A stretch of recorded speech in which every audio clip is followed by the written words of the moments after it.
Cobh is one of those cruise ports that people often overthink. You'll hear it described as the gateway to Cork or the jumping-off point for Blarney Castle, and that can make it sound like a place you need to rush through. People start worrying about transport, timings, excursions, and whether they'll be able to fit everything in. But here's the reality. Cobh is one of the easiest, least stressful cruise ports you'll visit anywhere on a British and Irish itinerary. I've been to this part of Ireland before and had already visited Cork and Blarney Castle. So this time, I decided to stay local, and it ended up being my favorite stop of the cruise. So in this video, I'm going to walk you through the 10 things you genuinely need to know about Cobh Cruise Port, so you can plan your day with confidence and enjoy this port for what it really is. Let's start with the single biggest reason Cobh works so well as a cruise port. Your ship docks right in the town. There's no tendering, no shuttle buses, and no long walk just to get started. You step off the ship, and you're basically already where you need to be. The train station is directly opposite the pier, just a minute or two on foot. And the town centre is only a short walk the other way. That alone removes most of the pressure people feel before they've even left the ship. There isn't a big cruise terminal here, just a small heritage centre with toilets, tourist information, a cafe, and a gift shop. And honestly, you don't need anything more.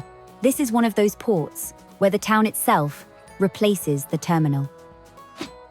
Once you're ashore, everything feels very manageable. Cobh is compact, easy to navigate, and well set up for cruise passengers without feeling overly commercial. You can walk along the waterfront, head into town, stop for a coffee, and take things at your own pace without ever feeling lost. Even the main sites are within walking distance. You're never dealing with long distances here, which makes the whole day feel calmer. This is a port where you can genuinely step off the ship, look around, and decide what you feel like doing next. One of the biggest decisions people face in Cobh is whether to stay local or head further afield. If you want to go into Cork City, it's incredibly easy. The train station is right by the ship, services run regularly, and the journey takes around 25 minutes.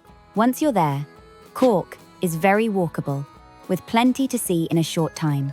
From the English market and riverside walks to shops, cafes, and historic streets, Blarney Castle is also much closer than many people expect. Whether you go by train and bus, or simply take a taxi, it's very doable independently, and there are plenty of taxis available right by the port. Kissing the Blarney Stone is the famous moment everyone talks about, but it's worth knowing what's involved. You have to lean backwards over a drop to reach it, with staff holding you in place. It's perfectly safe, but if you're not keen on heights, it might not be for you. The good news is that the castle grounds and gardens are just as enjoyable, even if you skip the stone itself. The key thing to understand is this: you don't need a cruise excursion just to get around here. With a bit of planning, you really can't go wrong. One thing that really stands out about Cobh is that it doesn't feel like a purpose-built cruise stop. Even when ships are in port, it still feels like a working Irish town. You'll see locals going about their day, cafes filled with residents as well as visitors, and streets that haven't been shaped purely around cruise traffic. That makes a big difference to how the day feels. You're not being funneled through attractions or souvenir streets. You're just stepping into a town that happens to welcome cruise ships. If you're looking for something that feels authentic rather than polished, Cobh really delivers on that.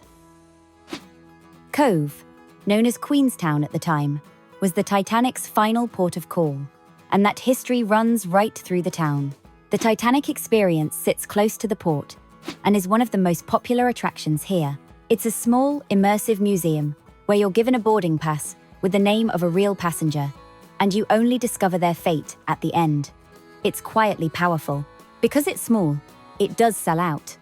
When I was here, people turned up on the day and couldn't get in. If visiting the Titanic Experience matters to you, book a time slot in advance. That one bit of planning makes the rest of your day feel far less rushed. Cobh really comes into its own when you explore it on foot.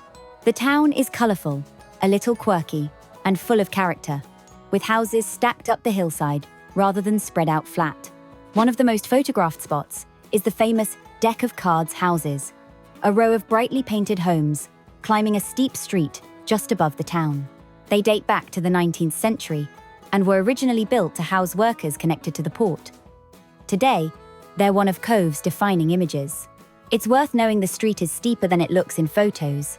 You don't need to walk all the way up. Some of the best views are actually from partway up, where you can frame the colourful houses with St. Colman's Cathedral rising behind them. The walk up to the cathedral itself is short but steep, and the views back over the harbour are well worth it. If you want something quieter, the Titanic Memorial Garden is a peaceful place for reflection. It's a bit further out than it looks on the map, around a 15 to 20-minute walk from the ship, so it's worth factoring that in rather than squeezing it in at the end of the day. If you want to stay local but still fill a full port day, Cobh gives you plenty of options. The Cobh Heritage Centre sits right next to where the ship docks and is a great first stop, especially if the weather isn't on your side. It covers Irish emigration, maritime history, and Cobh's wider story beyond the Titanic. Spike Island is another popular choice, with ferries running from close to the port.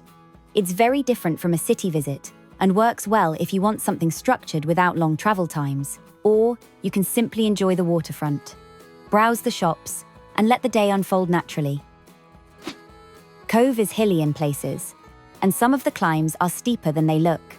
Comfortable shoes make a real difference, especially if you plan to explore the upper streets. When I was in Cobh, it rained pretty much all day. And honestly, it didn't stop me enjoying it at all. This is one of those ports where you can still have a great day, even if the weather isn't playing along. Like much of Ireland, conditions can change quickly. Grey skies and light rain are always possible, even in summer. A light jacket and a flexible plan are far more useful than trying to cram everything in. And definitely don't let a rainy forecast put you off getting off the ship here. Cobh is also a brilliant place to slow down and enjoy food and drink. There are plenty of local cafes for a relaxed lunch, and lots of traditional pubs if you fancy your first proper Guinness of the trip. And if Dublin is coming up later in your itinerary, this is a great place to do it. It's cheaper than Temple Bar, and the atmosphere feels far more authentic. This feels like real Ireland. The final thing you need to know about Cobh is that there's no wrong choice here. Staying in town gives you a relaxed, characterful day. Cork City and Blarney Castle are also excellent options. And because travel time is so short, you're not sacrificing your whole day just getting there. This is one of those rare ports where transport is easy, distances are manageable, and a bit of planning goes a long way. Whether you stay local or head further afield, you really can't go wrong. And that's exactly why Cobh works so well as a cruise port. But not every British and Irish cruise stop is this straightforward. Ports like Dublin come with longer distances, transport decisions, and timing issues that can completely change your day if you get them wrong.